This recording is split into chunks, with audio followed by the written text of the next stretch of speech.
Hello, everyone. Welcome to Mining Now. I'm your host, Jared Downey. Joining me is Gowdy Molina. Good morning, Gowdy. Good morning. How are you? I'm doing good. Good. We are starting a series of Mining Now episodes. I think just in the next couple months, we'll do about 10 of them.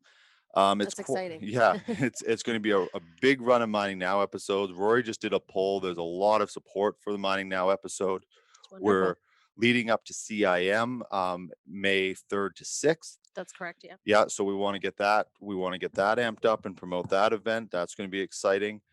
Gowdy, actually, let's kick off with that. Oh, first I should say who we have on the show today. It's very exciting. We've got John Mirko. He is the CEO of Rokmaster Resources. So we're going to be talking about the company, about the resources that they're in, the what stages they're at. It's going to be a lot of interesting stuff, but we're also going to expand a little bit into the industry itself. So we're going to cover a lot. It's going to be more than just about Rockmaster. It's going to be a lot of industry perspective because John has been in the industry a long time. So it's going to be exciting. Let's kick it off, Gowdy, if we could, with talking about CIM and then get into some of the other sponsors. Absolutely. Well, definitely. Please mark your calendars. May 3rd to 6th. The Canadian Institute of Mining. Wow. Apparently, I have troubles now. It's morning. I know, right? No, the Canadian Institute of Mining, Metallurgy, and Petroleum has chosen Nextech's Inferno AR experience platform to power its upcoming 2021 virtual convention and expo, which will be hosted again May 3rd to 6th. Nextech AR Solutions is a leading provider of virtual and augmented reality experience technologies and will provide you with an amazing and unique experience for this year's virtual CIM conference. For years, CIM has attracted international talent and expertise to its technical programming and hosting hundreds of engineering, C suite, and operational professionals within the Canadian mining community. This event will create a global economic opportunity for the top service and solution providers who will now gain transparency and promotion on the global stage. Visit CIM.org to be part of the mining world of 2021. All right. And we are also sponsored by Savannah Equipment. Savannah Equipment supplies new and used mining equipment around the world, from placer to underground to ore processing plants. They have gold concentrating tables, trommels, and mineral jigs in stock now to take advantage of the high gold prices. You can visit them at savannahequipment.com, where you will find more equipment every day. And of course, tell your company's story on our platforms, whether it is Mining Now, The Crownsman Show, or Crownsman Energy. Be a guest, contact us, info@crownsman.com. And don't forget to subscribe to our YouTube channel, where you will find 2 episodes a week. Don't miss a single one. Next up, we are also sponsored by PowerZone. When you need a specialized team of world-class engineers for your oil and gas, pipelines, dewatering, or any fluid handling needs, you want to visit powerzone.com. In addition to their inventory of rebuilt pumps, motors, engines, they also have an amazing team to design and engineer your systems, no matter the challenge, no matter the location. Get in the zone with PowerZone. Visit them at powerzone.com. All right. Thank you very much, Gowdy. You're very welcome. I'm excited for CIM. They're doing a lot of great work, and the folks there are. I'm in touch with them quite a bit, and they're working like crazy to pull off. I can imagine. Not just to pull off the event, but to pull off a great event. So That's big right. shout out to them. Hello, John. Welcome to the show. Good morning. Good morning. I was thinking, you've been in the industry a long time, and Savannah Equipment, of course, is one of our sponsors, and my father is involved in the company, of course, is one of the owners. Have you ever got a chance to do a tour of their facility? Yes, I have. I've been to Savannah Equipment more than a few times. I think a few people in the industry have. Yeah, a lot of equipment out there. Let's start, John, if you could, setting up Rockmaster and where their resources are, and then we'll go from there. Well, sure thing. We've got 3 or 4 projects right now. The main one we're focused on is the Revel Ridge project in British Columbia, southeastern part of British Columbia. And we have a couple of other projects also in the same area: zinc, copper, and this one is gold, zinc, lead, and silver. the Revel Ridge project. So, can you tell me a little bit about the Revel Ridge project? Because this is there's been activity on this site a lot over the years, hasn't there? Certainly, downstream from where we're at, the original showings that attracted people to the area were placer gold, Mm, 1865, so quite a ways back.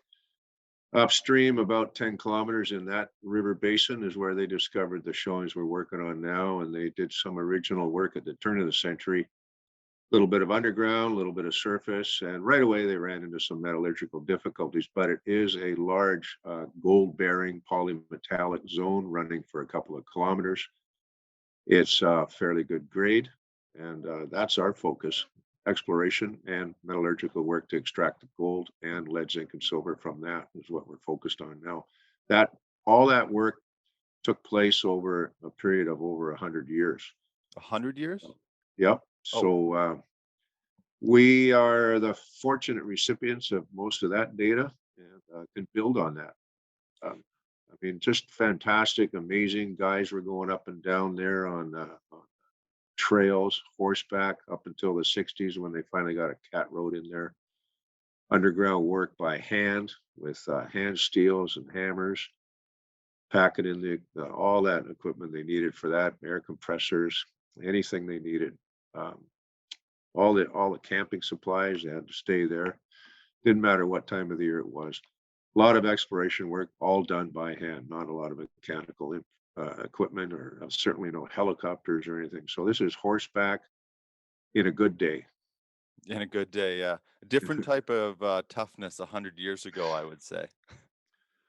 Yeah, but the interesting thing about that time, even 60 or 70 years ago, is that nobody else was going a lot faster than you were. So, Mm, when you were on your horse, the helicopter wasn't flying over your head. right, yeah. No one was beating you to it. You were you were the fastest snail there.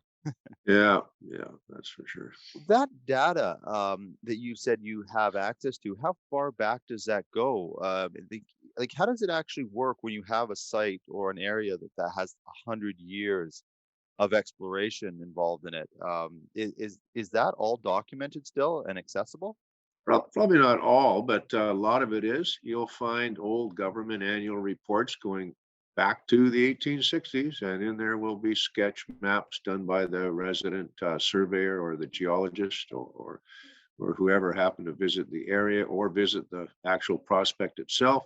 Quite often, they take away samples and send them to Ottawa to be processed to get the results, and those are recorded. So it's research is important in Canada. There is a lot of information there to be found. Everything ranging from those government reports up to newspaper articles of the day. So, and then moving forward, most of the companies after the turn of the century filed a lot of reports with the government, whether they use them for assessment work or not. British Columbia had its own geological mapping missions that often visited the projects. So they did maps of the projects, maps of the area, and analysis on rock samples themselves. That's all part of the available data. Federal government, Geological Survey of Canada, same thing. So, and an area like this was relatively well mineralized for about a 150 kilometer circle north of the highway. And it got a lot of interest on the part of government workers and individual prospectors and junior mining companies, major mining companies. There was some discoveries in the area, more particularly at Gold Stream area. Noranda put a mine into production there in the early 80s, copper zinc. That attracted a lot of attention when that was first discovered in the mid 70s.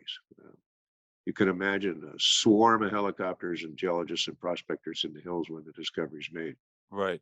Yeah, no, fantastic history and available for prospectors and other people in the industry to research, and it's really important. It's really great. So why did you decide to focus on it now? Had you had past experience with the project, or is this something that just Well, came across in front of you? yeah, well, that actual original Noranda discovery, I appeared there with Mark Rebliati on a mission. We were up there to examine some claims that had been staked for the company we work for called Consolidated Goldfields. And so we visited the area, and one of the properties we examined was the property that we have now called Revel Ridge. At the time, it was called the JNL, and we took a look at that in 1976, I believe. And at the time, I was climbing up and down those hills. I think I was 19 years old, working with Mark. So I've had my eye on it for a while. Oh wow. What so why the refocus on it at this stage? Well, it's a precious metal dominant property, and that is what our company wanted to look for a couple of years ago. We were looking for something in that range of gold and silver, particularly. We had a very and still have a very nice zinc project slightly to the south of Revelstoke, which is will remain an important aspect of our exploration going forward. But this one was predominantly gold, and as I mentioned, I knew about it and was aware of the size of the showings on the surface. And the potential blue sky here is large, and that's one reason. That's probably the main reason why we're here. I've seen that term pop up, and it's one of these things I probably should know what it is, but I actually don't know that term, and I've seen it in various places. When they say potential blue sky, is that sort of the limitless potential of the resources there? Probably not limitless, but definitely uh, something we can grow with good exploration and smart guys. I think we can. We look at something that like this where we feel that it's likely that we can double or triple it in size of what is currently known. Right. Yeah. Let's talk a little bit about that aspect of putting together a team. You've been in the industry a long time, like you said, you were in that area when you were 19, climbing up the mountains. So you've got to build a team to not only gain interest in it, but also to execute the strategies properly and the exploration. And you've got your 43 101s that need to be done and all these types of things that go into it. Can you talk a little bit about not just the team you built, but also the process of putting a team together? Well, certainly it's uh, over time. You get to work with many different people, and you have to grow that network and continue to work with the people that you're. In my case, that I revere, that I'm friends with, that I'm proud to be around. I think it's really important to work with people that you can. It's not just about money. So to be successful. Yeah, I mean, even Mark Rebliati, who I was introduced to in those times, is currently our qualified person for this project. Mm. The same guy, a partner he'd worked with for many decades with the Hunter Dickinson Group. Jim Oliver is our takes care of all the exploration for us right on site right now, targeting the drilling, taking care of all the scientific information that we need to get. And we've having gone down the path of having to permit and build and operate mines, which is something a little further than a lot of these exploration people do. I do meet quite a large amount of people and spectacular, people who can get things done and make friends with them. And then moving forward, whenever we get a project like this, give them a call and see if we can rope them into coming on back on site and lending a hand to the process. And yeah, it's a big process. We have to work not just scientifically, but physically, and it's really hard to get across the finish line in a lot of these things. And it's super important to have a team that you can rely on. I don't know everything. I'm not a metallurgical expert. I'm not a driller. I'm not a helicopter pilot, but we have a team that can do all that. What is the jump that you need? How I guess it takes mines a long time to get off the ground. I mean, that's pretty well known across the industry. And is it is it difficult to find people that have had it to the point where it's been past just that initial exploration, those first holes that have been drilled Yeah. into a place where there is some infrastructure in place. They're just this is maybe even what is that next level is sort of where you're at. Is it difficult to find people at in that aren't Oh, working in an operating mine like a big operation like tech, but are sort of somewhere in between? no, great question, Jared. Yeah, that's very important. We are faced with, even if you have a good project, good prospect with a lot of mineral on it, to become commercial and is a whole different ball game. That's that's a whole different mindset, whole different group of people, and it's also a different mental challenge in order to get that to happen. And it's you got to juggle a lot of things at the same time, ranging from uh, continuing to come up with results that you can plug into whatever model it is you want to move forward on.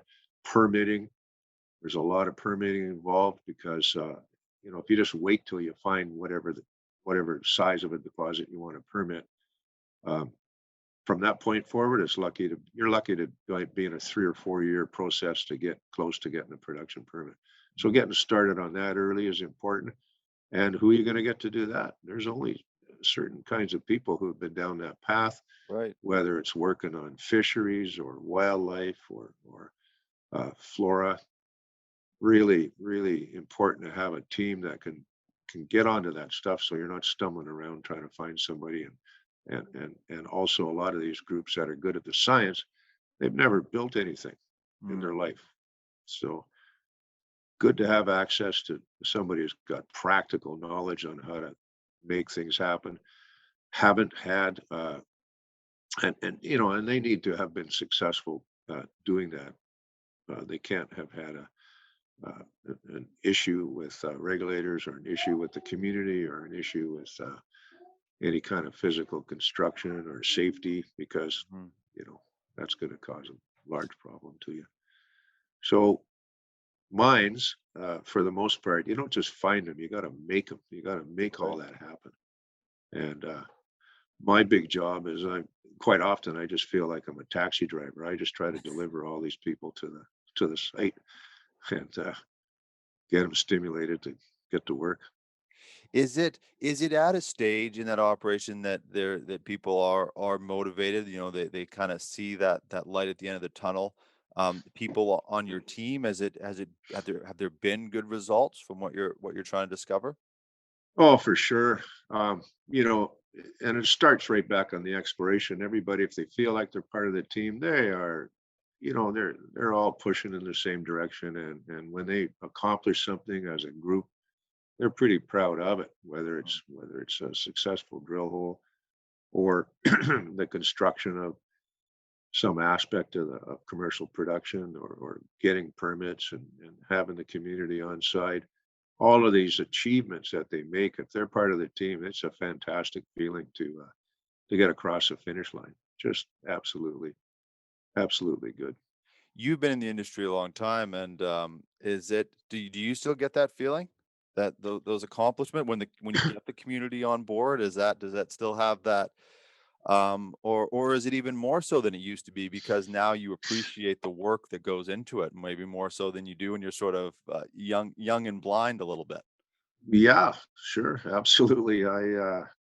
And more importantly is the sense of accomplishment is great, but it's sure nice when the friends and family recognize what you've been going through. Mm. And until you look at the mirror in the morning, all your hair is gone, but It's a lot of work. It's a lot of work.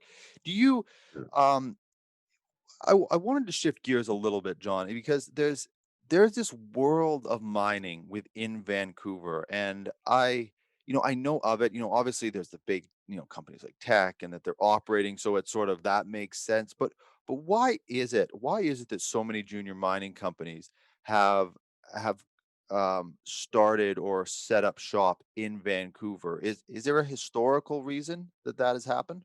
Yeah, yeah, no, that's a great question. Vancouver has a history of ranging from raising high risk money for mineral exploration to that money being deployed by uh, very successful entrepreneurs, very successful prospectors, very successful geologists. So when you've got a crowd like that who's raising money and going out, ranging all over the world, and coming back with great discoveries, well, you're going to attract a lot of major mining companies to that because that's, this is a fertile location to be in, and I think the record speaks for itself. Most of the successful, and I'm going to brag about Vancouver, and a lot of the Please. successful prospects around the world were found by Vancouver entrepreneurs and prospectors and geologists, bar none. And And it has it changed at all? I mean, now, I mean, just the world of, I mean, even the internet and the way the communication sure, sources and things like that, has it changed? Like, do you operate differently now than you did, 15, 20 years ago? well, sure, but yeah, there's more competition now too. I mean, Mm. Australia's got a fantastic community of exploration people, and Africa, the world's, things have evolved enormously. So there's experts and smart guys all over the place. Not a problem finding people in almost any jurisdiction who are capable of executing and being successful in discovery. But of course, as time goes by, all the easy stuff has been found, Jared. So Right. you got to delve into the science. You got to have people who know how to execute drill programs, and where do you get all the money for this? It's super high risk. Obviously, people are risking that money because the returns can be enormous, but very, very, very high risk. I don't think most of the community or population understands how crazy that is. It's one of the toughest things to do is to find something that's commercial in the mining business. Yeah, something buried underneath the ground somewhere, and then get all the money to actually build the infrastructure to take it out. It very Um, rarely happens. Yeah, it's Very very, rarely. Yeah. very rare. And yeah, to get back to your comment, it's boy, there's nothing more satisfying than getting across the finish line on one of these things. Yeah, I bet. Do it because, I mean, you're seeing, we are going to have a huge amount, rare earth minerals are going, they already are in demand, but that is only going to go up. Sure. Are Yeah. you, I mean, obviously there's a lot of competition. You've got things like, the tech industry, the marijuana industry, things like Bitcoin. Like, you've got all these things that are sort of pulling people's money different places. People that have that high risk tolerance. Yeah. So of course there's that competition, and we can't turn a blind eye to that. But is there also a, because of things like Tesla and all the efficiency we're looking for and battery power and things like that. Have you noticed a shift as well, a renewed Sure interest? thing. Oh yeah. So these markets for some of these minerals and metals are commonly and were commonly very small, and that would preclude a lot of people like myself from looking for them. But of course, as the markets are growing and the demand is growing and the prices are going up, it's easier to raise the money, the risk money, to go look for them and to do that exploration work. Yeah. But yeah, it's fantastic. So here you are in Vancouver, guys are throwing money at you to go look for scandium or lithium or Yeah. something where very small market, but the demand is there, and it's growing thanks to good science. And Mm. but boy, you want to see risk. That's risk. Yeah, but it's an interesting risk when you have risk and demand. They sort of they sort of go hand in hand Oh, because certainly. Yeah. yeah. Yeah. Um, Yeah. and why, I I know this is a big question, and John, and we'll try to unpack it as much as we can. But why don't mines get off the ground? I know there's a lot of reasons, but maybe not so much the in. I know there's things like the prices and that, but you talked about getting good people. How much of it is, for lack of a better word, or example, how much of Yeah. it is the operator's fault that it Well, doesn't I get think a off the lot of ground? it is like a lot of it is. I mean, so let's say that the same, one team's got the same project as another team, and one is successful and one is not. It's usually to do with the team. Metal prices go up and down. Government taxation scenarios change. Uh, some communities and populations are not interested in industrial situations, so they need to be happy, or you're not going to have you're going to have an issue moving forward. So you need to put together a team who can address all of that. But you're not going to get anywhere if you don't have a solid foundation to stand on, and that foundation is one thing only, and that's your ore body. It has to be good. Um, but yeah, are you and your team flexible enough to duck and weave all those challenges? That's probably the most important thing to to actually make it across the finish line and make a profit. If you can't make a profit, yeah, Is these when it comes to things like the communities, like have you had firsthand experience with that interaction with the local community and getting that sort of thing across the finish line?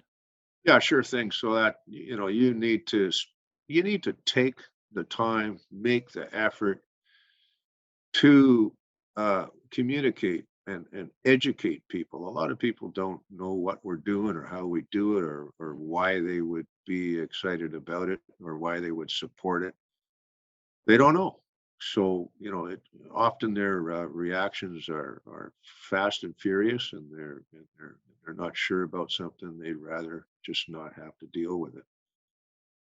Do Um, you Oh, sorry, go ahead. yeah, I mean, I've been to uh, some third world countries, and the most important thing is to go straight into that community. And I don't mean dropping by for an hour for coffee. I mean hanging out and finding out what their concerns are. Some of them have difficulty in expressing that. And of course, a lot of companies in our business have difficulties in expressing what they want and how they're going to do it. And try to get everybody on the same side, and have that success. And I don't just mean success like for the company in the way of money, but it's very difficult to move a project forward if there's resistance to that happening from anybody, whether it's the government or local people. And the easiest way to deal with that is to make sure they know everything about what it is you're trying to do. Mhm. It's pretty hard to argue if the guys are in the community are not knowledgeable about what's going to happen Right. Yeah. or And might. if if you're not knowledgeable, the answer is usually going to be no if people don't feel comfortable or like they've got the right information. Have you Yeah. For you, have you seen that when like you Oh, mentioned absolutely. I had a concentrator I was renovating, and I had to drive by an older family's house every day to get there, and they were within a few hundred meters of this site. And when it's operating, it's noisy, and they mm, would prefer not to have that happen. But the first, this particular mine site was there before they ever came in, and I tried to, inform them that, I it's just not my rights to have my operation in that area, but I wanted them to understand that I respected what their feelings were too. But I also needed to convince them that part of this region's economic, uh, part of the reason why that road that he developed his house on was because of this mine site. The actual community that he was close to was built because of mining. So that was already there. The street lights, the school, the fire department, and this way of life was something that him and his wife enjoyed. And yeah, so I go to fire up the mill next to their house. I didn't get much of a reception on that to start off with. But I'll tell you, when he came back one day from a checkup at the hospital, in a community that was further away, but it was also a mining community, The next time I drove by, he came up to the window of my vehicle and he told me that he finally figured out what I was talking about when he went into that hospital and he'd had a checkup for a heart condition. Mm, And he says, now I know what it's like. The comfort that I feel when I hear that mill running 24 hours a day, 7 days a week, and that tax money going down the street to that hospital. yeah. He says, now I get it. Now I get it. That was an amazing feeling for me too. And It's something you don't forget, obviously. well, yeah, so that's important. Mining is part of the community and yeah, you're not going to have a computer or a Tesla or something without it. And sure, let's not pollute anything while we're doing that. Right. But money, I don't know. I still think that's a huge difficulty because why would you invest in a mineral project if you're going to enjoy a blockade to get in commercial? Right. Yeah. Once it actually gets to that point, and that's sort of sometimes the problem is that the if it's not taken care of at the beginning, by the time it actually goes into the commercial stages, Sure. that's when all the roadblocks and that really sort of everything gets amped up. And is that avoidable? Or is there sometimes just nothing you can do? Or in most scenarios, when you see that something's almost to the finish line and that's when all the pushback happens, is that because due diligence wasn't done? Well, not necessarily due diligence, but like I said, you need to get into the communities in the local area and understand what their concerns are and, educate yourself so that, yeah, then you can demonstrate some, I think it's really important to demonstrate some respect and dignity and respect to the people that are concerned about what it is that you're trying to do Hmm. in the area, and a lot of them are terrified about pollution and important things like that. So inform yourself, and then go to work. Educate them as much as you can. Certainly, uh, always the case. There's always a portion of any group of people who are just not interested in any industrial development of any kind in their backyard. Right. You're not going to change their mind, but I mean, let's give it the best shot we can. I guess that's all you can do. Something I was curious in this conversation because you are excuse me, you are talking about the communities and it's obvious that you do have a genuine desire and respect for the to collaborate with them and to have a good relationship with the communities around these working sites. And I'm curious, I notice even from me from 10 years ago, um, I approach things very differently. Is it did were you always was it a natural thing to sort of be able to collaborate, or did that develop over years? Well, it developed over years, but yeah, right away I was always trying to, because I started out as a prospector, so I was an individual and I would often have a partner, and of course, same thing, people that put up the money. But I went into each of these, any community near where you're working, where you get your supplies, where you have accommodation, where you need help. Your truck's stuck on the mountain and you need help. Well, I'll tell you, if nobody likes you, you're not getting unstuck. So try to make some friends, try to inform them what it is you're doing, what you're trying to accomplish. And yeah, a lot of them get excited about the prospects of you making a discovery, and that'll translate into better times for them in that community. Others, they're not interested in it.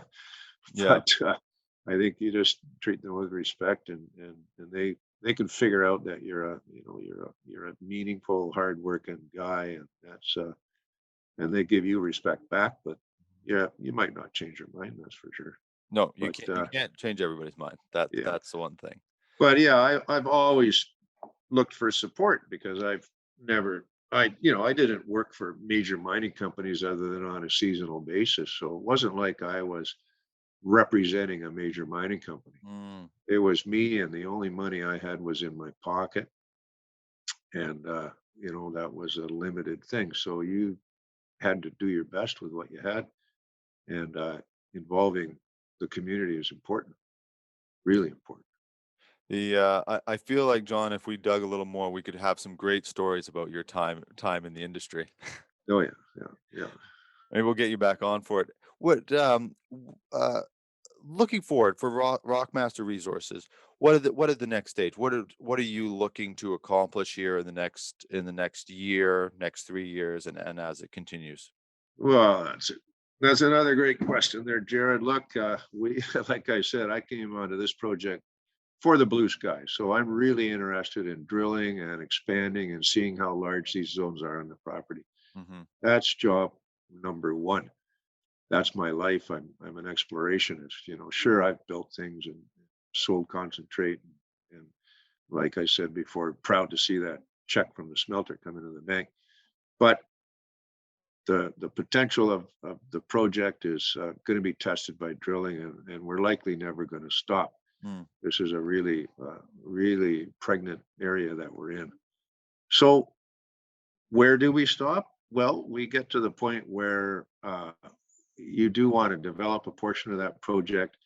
You have to assign, like I said earlier, people in the permitting sphere, people in the engineering sphere, anybody on your team, get them working on heading towards that finish line. But I'm still going to be drilling. My guys, my geology guys are just super excited about this project. So time wise, this year, probably by August, September, we'll have a pretty good idea of what paths we choose moving forward. Likely, we're going to be drilling with more drills. Whether or not some of those go down the infill drill path for pre-feasibility information and studies, or stay focused only on exploration because we're needing to broaden the size of the zones that we have. We're not needing to, but wanting to, or a combination of those two things. We'll probably know a lot more about that at the end of the summer, Hmm. and but likely a lot more drills. It is one of those during these times. You got to be careful. Don't want to expand too fast. Keep a good handle on it and keep safe. Right. You do put reports on your website. I know it's rockmaster.com. It's without the C, and I want to mention that to people because it's Rockmaster ROK. We'll of course Yeah, put links in on the website and everything, so people will see it. But just if you're Googling it, ROK Master. ROK Yeah. rock. Yeah. And later on in the year, you'll have more reports coming out and information being released. Is that usually done through your website? Is that where people should go? Well, we distribute news through various news release groups, both in Canada and in the U.S. and Europe. On on news that comes out uh, the morning that we put it out. So quite often before the market opens, because we're a publicly traded company. Hmm. Uh, Everything though is posted on our website, usually the same day or a little bit later in the same day. Yeah. So all the information that you want is on our website, and then there's also links to regulatory uh, uh, places where it has to go and be filed. Like CDAR is one place that keeps track of everything Right. that we file on a corporate basis, and all the geology reports, everything that we do is filed there. Anything to qualify, anything we talk about is filed there. Yeah. And where are you trading, John? We trade in the venture exchange, Toronto. We trade over the counter QB in the United States and in Europe on the Frankfurt Junior Exchange Okay. are the three main ones. Okay. We used to trade in Lima when we were active in South America, but not anymore. Okay. Okay. Good to know. John, thanks for coming on the show, and thanks for sort of talking industry a little bit. I know you're very focused on Rockmaster Resources, and of Yeah. course, you're wanting to promote that. I understand that, but thanks for sort of letting me go into the industry. It's interesting to people, and we have a wide range of people across the industry that watch the show. So I do appreciate you kind of taking us into some of those corners that people don't normally get to hear about on the show. Well, absolutely, and thank you, Jared, and thank you, Jared, for you and your family supplying the Walmart of mining equipment for me to go into all the time. Well, hopefully there's probably maybe you even used a piece of equipment that I wire brushed off before it got painted at some point. Absolutely, I'm sure. I think I saw you there when you were a little kid and your dad was using you for that de-rusting type of job. Exactly. Thanks a lot, John. Appreciate you coming on the show, and I hope we stay in touch and maybe get you back on next year and sort of follow the story as it continues to develop. Well, you know where to find me. Go to the website or give me a call. Okay, Thanks a thanks a lot. lot, John. Okay, thanks, Gowdy. Okay. I've been wanting to do one of those episodes for a long time. There's so much. You know what? If I was to start again, I would have got John to prep a couple more stories for us because there's lots to be heard from years of working in the industry. Yes, Um, absolutely. Gowdy, where can people go follow, like, share? We'll obviously have links and everything to Rockmaster, but if people want to talk directly to us, where can they go? Well, first up, please remember to subscribe to our YouTube channel. We've got 2 episodes a week on there. And like always, our goal is to move up from that. I'm going to say 5, That's the new maybe in goal. the next couple years. Um, but yes, subscribe, follow us on Facebook, LinkedIn, pretty much everywhere on social media.